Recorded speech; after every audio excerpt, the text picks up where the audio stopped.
Hello there. So you want to know how you can simply go ahead and cancel Microsoft 365 subscription.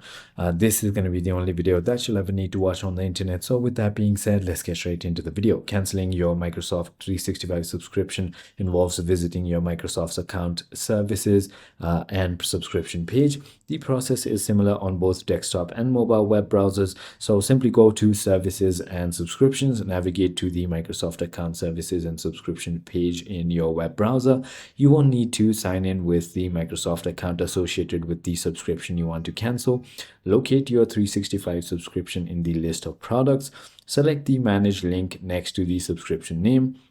And on the next page, look for an option to cancel subscription or turn off recurring billing. The exact wording might vary. If you see turn off recurring billing, selecting this prevents the subscription from automatically renewing at the end of the current paid term, effectively canceling your future charges. Follow the on-screen instruction to confirm the cancellation. You might be asked to confirm why you are canceling. I hope this video clarified a lot for you. If it did, hit that like button and I'll see you on the next one.